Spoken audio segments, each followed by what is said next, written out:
I told you so, but I said it would be an exciting game between the Phoenix Suns and the Golden State Warriors. And, man, Devin Booker did not disappoint. Congratulations to the Phoenix Suns on the victory. 37 points, 11 assists, 8 rebounds in the win for Phoenix. Impressive for them. Very impressive, and he's playing at a high level right now. When he's healthy, he's one of the best two guards in this league, and he's exciting to watch, and he did that tonight. He was exciting inside and out.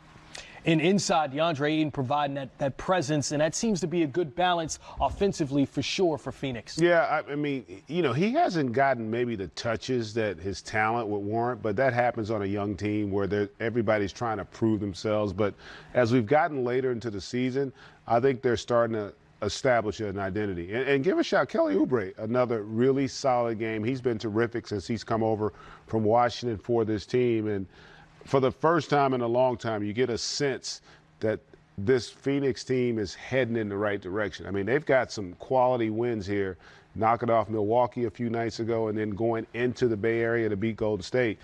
Those are the kinds of games that will give this young group some confidence and also get them to understand we can compete. Remember, they look like they're going to get blown out in this game early in that first quarter. They stem the tide, and the next thing you know, they're walking away with the victory. Yeah, 40 points in the second quarter. Like you said, Kelly Oubre, 22 points tonight. When they faced Golden State a month ago, he had 25 points. Has been averaging 18 this month, 19 the previous month. So since he's come over from Washington, it's been very good for the Phoenix Suns, has Kelly Oubre. But the Warriors didn't shoot like the Warriors tonight. 10 for 43. 43 attempts, just 10 makes for the Warriors. I know you were an outside shooter in your day, but, man, that's a lot of attempts for Golden State. A lot of attempts, but not overly surprising in today's game. 43 three-point attempts, a higher number than the Warriors, I think, typically shoot. They're normally around 28 to 30. They're killing you in the paint and getting easy, high-percentage shots more than people believe. And we talked about the Warriors a little bit, that they aren't as quote-unquote invincible as they once were, as people thought they were. This is the type of game that we're surprised about tonight, in particular coming off of the embarrassing loss earlier to the Celtics, then to come back, play well against the Nuggets, and really seem to kind of get some confidence back in who they are and where they want to be, and then to have a little bit of a letdown tonight. I thought it was a surprising loss by the Warriors, and one that probably be some interesting post-game interviews tonight. Well, the Splash Brothers were just 8 for 30 themselves. Steph Curry and Klay Thompson. Kevin Durant left that game in the fourth quarter with an ankle injury, but it's not often that we see those two combine to shoot 26% from long range. So, again, the Splash Brothers tonight, I guess they're called the Splat Brothers by this chart, but really just an off night for Steph and Klay, GA. They were off. I mean, listen, and you're going to have a night like this on occasion. Probably rare that you're both off to the extent that these two were. But bigger picture for me, this was about, I go back to their inability to get stops consistently. Phoenix comes in, they shoot 49% from the field. They shoot 40% from the three. Devin Booker went on that run where he scored 12 consecutive points. They really struggled to get stops. And, Ayton, we talked about at the top as well, he had a lot of success down low for them. So they at times were able to score against a team that for so long had been so terrific from a defensive standpoint. Not nearly as consistent are the Warriors on that side of the floor. 4-6 in their last 10 games, Golden State Warriors. This normally the time of year where they pick it up. Kevin Durant also left in that fourth quarter when he turned his ankle. Big concern with that? Yeah, because now you're going out on the road, and you're going to play, if not the hottest team in the Western Conference or in the league, in the Houston Rockets, and you need everybody on board. And so with Kevin Durant, I think being the best player in the league, we'll see how he feels tomorrow, but they missed him down the stretch in this game, and hopefully it's not too bad. There you see the twist at the very end. Kevin Durant got up, walked off the court on his own accord. This is a playoff game. Do you get the sense that he would have been back in there? Yes, for sure. I think he could have continued to play tonight, and if this were the playoffs, he probably would play against Houston in a couple nights. But the way the Warriors typically handle injuries, fatigue, etc., I wouldn't be surprised to see Kevin rest against the Rockets and make sure that the ankle heals up, gets back to 100%. that gives you 2 more days in between the Rockets and the Thunder, and actually see Kevin maybe play against the Oklahoma City Thunder in that basketball game.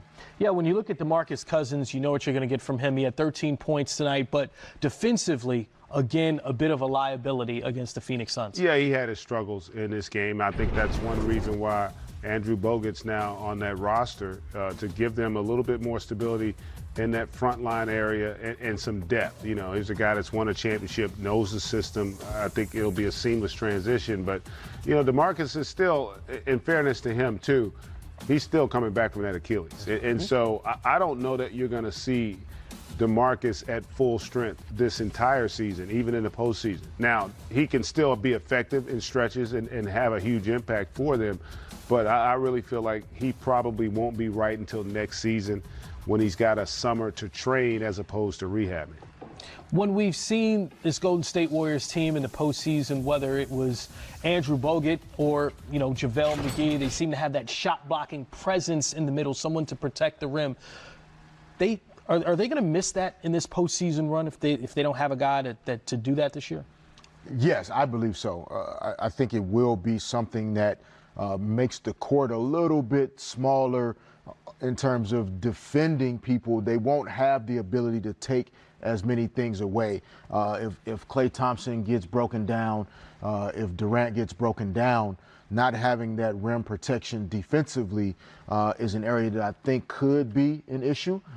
I think as much offensively, though, as well, which is where my train of thought went, with the ability to set, screen, and roll with guys like JaVale McGee and the pressure that they put on the front of the rim, that's what creates even more open looks offensively for the Warriors. And when you have Cousins on the court and Draymond Green, not that Cousins can't make the three, but you have 2 guys that are not knockdown three-point shooters the way Klay, Steph, and KD are.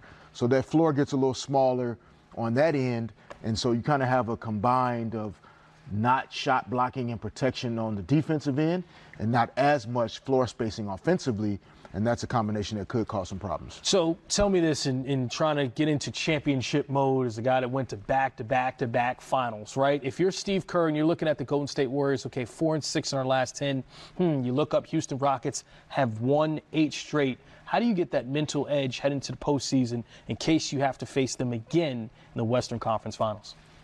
Well, I think for the Warriors, in my opinion, their physical health is going to be extremely important. So some of these bumps and bruises like we saw with Durant tonight, those things could be costly. Sean Livingston doesn't look to be himself at this point in the season. So if they're physically healthy, then I think they are as good as anybody in the league. Their mental focus will be there in the postseason. Their attention to detail will be better. But it is going to be, I think, more challenging than what everyone thought when the season began. I think we all kind of thought, we believed we were going to be able to just go to sleep in October and wake up in June and the Warriors would have won another NBA championship. And that's just not the case. I think we have teams in the West as well as in the East that can beat the Warriors. And Jason, just to chime in on that as well, almost more so from the Houston Rockets perspective, because they lost in the Western Conference Finals. They're hungry to get there. What was it like when you lost in the finals? Like, okay, we have to get back there the next year. Well, you got to be hungry. You know, you got to, put in the time in that summer. When you lose, it's not a very good taste. Derek has won a lot of championships, and I've been on the other side of losing, and you just want to know, what do I have to do to get to the finish line, to be that one team that holds the trophy? And you got to prepare mentally and physically, because it's not just a short season, it's a long season. And back to the Warriors, I think this is a good time to get on the road. And they got to find someone off the bench to give them a spark that they can trust when it becomes, in the grit time, that they can count on, that someone will get a defensive stop or make a big shot. Certainly, Golden State Warriors, we have to monitor what they do now until the postseason, because in previous years, they've really turned it up as they head to the playoffs. So the Golden State Warriors falling to the Phoenix Suns, even though they were ahead in the first quarter, gave up 40 points in the second quarter to Phoenix. Devin Booker.